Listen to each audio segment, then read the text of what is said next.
everyone, Bo Billington here with the Free Agent. There's a big buzz out there concerning customer engagement, customer success. In fact, David, Ellin, and I recently collaborated on a blog post, and so I wanted to follow that up with just the spoken word, get a little bit more in depth, viewpoint from David in regards to customer success, customer engagement. What are these things, and when should a company even start rolling out these programs? So David, thanks so much for joining us here today. Sure, Bo. Glad to be with you. Yeah, so just quickly jumping into things. So in regards to customer engagement, can you kind of just paint a picture into like what that actually is and perhaps what the difference is between that and customer success? Yeah, so customer engagement is really the act of figuring out how and when you're going to talk to your customers, right? Whether you do it through marketing or you do it through sales, you do it through support, your operational team is engaging with your customers. It's about being deliberate in how you choose to engage with your customers. So great response. So, if you look at the typical company, is there a specific, vertical or industry or company size where this should be on somebody's radar? Or does it even matter what size you are? You should always have a focus on the customer and the engagement component of, working with them. In my humble opinion, it matters to any company that wants to keep their customers happy and keep them coming back and buying more products or services from them. So to me, that's any company. If you're a startup company and you value every single customer that you have because you don't have a lot of them, it's hugely important to engage with them properly. If you're a big enterprise company, right, it's just as important. It costs more to get new clients than it does to keep the existing ones. Mm-hmm. Why not invest your time in keeping them happy and keeping focused on what their goals and objectives are and staying engaged with them?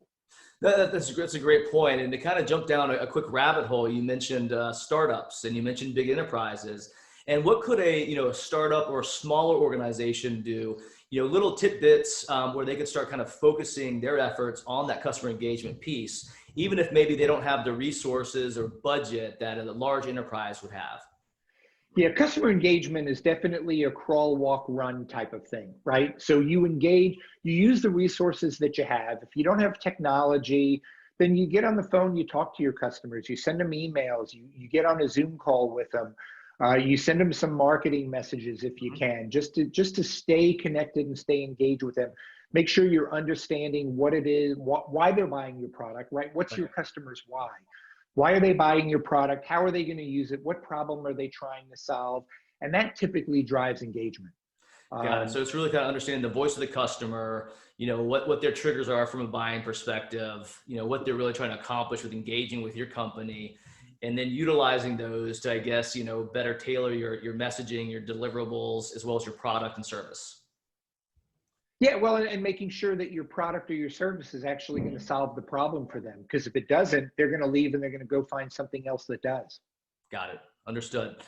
So kind of, in that vein, how does a company know if they're deficient in their current engagement strategy, right? What are the things they should look out for? And what are some ways that perhaps they could enhance that? Well, the first thing I would look out for is I would look out for retention, right? If you're not retaining your customers, if they're leaving at numbers way above what you think they should be leaving, right? Every company is going to lose a couple of customers here and there. Right. But if your retention rate is below 95%, you shouldn't be happy with that. You should understand what's happening, why it's happening, and you should be able to figure out what to do with it. So I would say retention or renewal rate is one. The second one I would probably say is your customer satisfaction and your engagement. If your companies aren't engaged with you, if you're not getting the customer satisfaction scores you should be getting, that's a leading indicator that something's wrong. And eventually that will result in retention issues. Understood. Great point. So how could you go about tracking some of this? Are there softwares out there, what could you do to really kind of hone in and ensure that your customer satisfaction rating is 90% or above?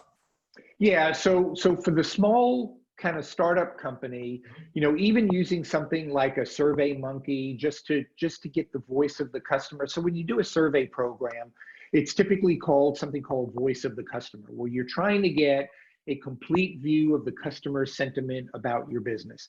It may be an overall score, or it may be specific to a unique thing that you did for them. So for example, a SaaS company, software as a service company, they may want to measure overall satisfaction, but they may also want to measure specific things like the customer's perception of their onboarding program, right? Did their onboarding program go well? Were they fully engaged? Did it set them up for success? Were they happy with it? Those things would be very important because they drive the future relationship, right? Yeah. I was going to say for larger companies, for enterprise companies, there's lots of software packages out there that do phenomenal voice of the customer programs with NPS, Net Promoter Score surveys, pulse surveys, transactional surveys, and the ability to do customer interviews and really get a true view of the customer's sentiment about your business. The key to all of that is not just collecting the data and looking at the metrics, it's gaining the insights and actually doing something with it, taking action to improve. That's some great advice, especially on the startup side. I feel like a lot of, customers are lost or won, especially from a SaaS perspective during the onboarding phase. And if the companies are not, given the proper tools to find success, then chances are they're going to leave in 6 months or a year. And you see that a lot with technology companies, that the investment is completely poor because the company's lack of follow through getting their customer up and running. Yeah, exactly. So what should a company do that's looking to potentially implement an actual strategy as it pertains to customer engagement? What should that look like maybe initially, and how large of an undertaking would that possibly be? Yeah, I would say that a company should not stress about it. They should crawl and walk before they run, do the little things that they can do to make a difference, and then worry about the bigger things later on. So the first thing for me is I always tell companies to go back and revisit their mission, vision, and values. If they're not in alignment. So a great example, I was talking to a company recently that in their mission statement, they talked about being customer centric. Right, which everybody does, though, right? Right, but I asked this executive in reality how they base their decision-making criteria, and he said, "Well, we almost always default to P&L, to operational issues when it comes to making decisions." I said, "So where does customer focus come into that?" And they say, "Well, that's a problem. There's a disconnect there because we say that we're customer centric, but most of the decisions we make are financially oriented, and a lot of times they're in the best interest of our company and they really don't do anything for the customer." Right, they could be at odds with the customer, precisely. Exactly. So I would say start with your mission, vision, values, and then figure out how to gain alignment between that and building your culture, right? And then getting your leadership on board and saying, the customer's perspective has to have a seat in all of the decision making that goes on within the company. Yeah, and it's a great point to bring up because I feel like far too many companies, they're focused on their mission, what they're trying to accomplish. They lose sight of what the customer actually needs. And then acquiring customers is going to be that much harder if you're not providing the service and the product that they want in the first place, going back to an earlier point you made. Exactly, and that's a great lead in, because typically the second thing I recommend to companies is that they need to understand what their customers want, right? Why are you buying our product? What are the problems that you're trying to solve? How can we help you solve those the best? Basically, I call it asking, finding out what your customer's why is, right? Why are they even interested in you to begin with? The third thing I would do is I would say, look at your current state. Where are you today? What are the things you think you're doing well? What are the things you think you're not doing well? And what are the opportunities for improvement in those areas? You don't have to spend a lot of money doing a lot of improvement things. You don't have to put technology in. The problem might be internal collaboration. The customer is telling their account manager, their customer success manager, here's the problem I have. Right. And with your company, and if the customer success person or the account manager isn't going back to the operational team or the product development team and finding ways to solve those problems, then those products are no longer going to be valuable to the customer and they're going to go find something else. Those are little things that they can do in terms of increased collaboration where they don't have to spend a lot of money. Right. They just need to talk to each other, right? Knock down the silos that they have within their company. That's a great point. And so we kind of talked about the, walk, crawl, run mentality, right? Or crawl, walk, run, I should say, mentality. Yeah.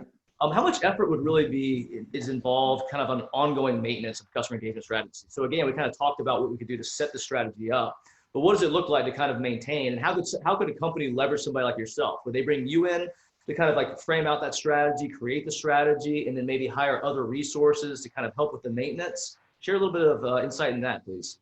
Yeah, so the maintenance of a program is really all about being intentional. It's about putting processes in that can be repeatable. If you're a big company, you obviously want them to be scalable, right? So that's really important. Sometimes companies will put a process in place, but they don't scale, right? So they get stuck. They're doing something good. They can't figure out how to do it better on a bigger scale, and they get stuck.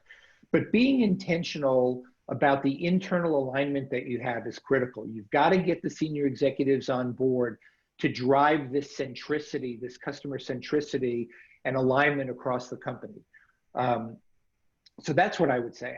I would say that they need to talk to their customers, and they need to understand from their customers what their customers are feeling, why they're feeling that way, and what they like. And then building a program and then maintaining it is all about putting layers on top of each other. So the crawl, walk, run is, let's start doing this. Right. Once we know we're doing this well and we've built some muscle memory around it, for those sports enthusiasts out there, they understand the term muscle memory. Build some muscle memory, layer on the next thing, and then as you build muscle memory on that, keep laying things on. For companies that really have no idea where to get started, and believe me, a lot of them say they do, it's very intuitive to say, oh yeah, sure, I know how to keep my customers happy, when in fact they probably have 20% of their customers that are very unhappy at any one time. Talking to somebody like me and letting me or somebody else go through, asking them some very probing questions about their culture, their decision-making capability, what their customers are saying, how they're saying it, and then being surgical about where to apply process to make a difference, right? And we're looking to make the biggest difference with the least amount of effort possible. Right. But we also want to make a difference to their most important customers. A lot of times people will say, well, I can impact with a little bit of effort, I can impact this whole group of customers, and they may be the long tail of the customers that don't provide a lot of value or revenue or profit to the company, but they ignore this one segment, which is their biggest and most important segment, because that's harder to work with. It's a little bit more complex. They're bigger companies. So you've got to figure out where to start and where you're going to get the biggest bang for your buck. Awesome. That's great. Well, hey, David, I promised a lightning round, so greatly appreciate you spending the time today and kind of walking everybody through the difference between customer engagement, customer success, what a company could do to kind of put the bits and pieces together that are needed to really kind of establish a footprint and also kind of look at the ongoing maintenance. So greatly appreciate you taking the time today. You got it, Bo. I enjoyed it. Thanks. All right. Take care. All right. You too.